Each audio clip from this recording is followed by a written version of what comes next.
పరమశివుని యొక్క నివాస స్థానమైన కైలాస పర్వతం దగ్గరికి పరిగెత్తి వాళ్ళందరూ లోపలికి వెళ్లబోతుంటే పార్వతీదేవితో కలిసి ఏకాంతవాసంలో ఉన్న పరమశివ దర్శనం చేయడానికి యోగ్యమైన కాలం కాదని అక్కడ ఉన్న ద్వారపాలకులు శూలాలు అడ్డుపెట్టి దేవతల్ని కూడా లోపలికి పంపించకపోతే వాళ్ళు బయట నుంచి పెద్ద ప్రార్థన చేశారు, శివా శివా రక్షించండి.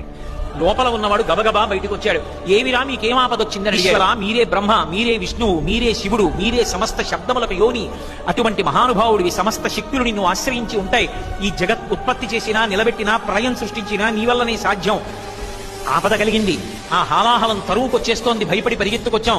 శంకరా మీరు తెప్ప ఎవరు కాపాడతారు, కాపాడండి. అసలు శివస్వరూపం అంటే ఎలా ఉంటుందో చెప్పారు దేవతలు. ఈశ్వరా మీరు 63 లీలామూర్తులు గ్రహించారు కాబట్టి కట్టెదుట ఒక రూపంతో కనపడతారు. అసలు మీ రూపం అగ్ని ముఖంబు, అగ్ని మీ యొక్క ముఖం. పరమేశ్వర స్వరూపానికి ఆ పరాపరాత్మకమే మీ యొక్క ఆత్మ. పరమశివుడు నడుస్తున్నప్పుడు ఆయన కాలు తీసి కాలు వేస్తే కాలం. ఈ భూమి అంతా కూడా ఆయన పాదపీఠం, ఆయన పాదం పెట్టుకునేటటువంటి పీఠం. వాయువు అంతా కూడా ఆయన నాసాపుటముల నుంచి పైకొస్తుంటుంది. ఆయన విడిచిపెట్టిన ఊపిరే వాయువై తిరుగుతుంది. ఈ లోకానికి అంతటికీ వాయువు ఎక్కడి నుంచి అందుతోంది అంటే ఈశ్వర లింగానికి ఉన్నటువంటి 2 నాసారంధ్రముల నుంచి వాయువు బయటకు వస్తుంటుంది. సమస్తమైనటువంటి జలములు నీవు చెప్పవలసిన అవసరమే ఉంది. ఇంకా ఆయన శరీరమే, ఆయన చర్మమే వేదాలు, శాస్త్రాలు అన్నీ నీ యొక్క రూపమే.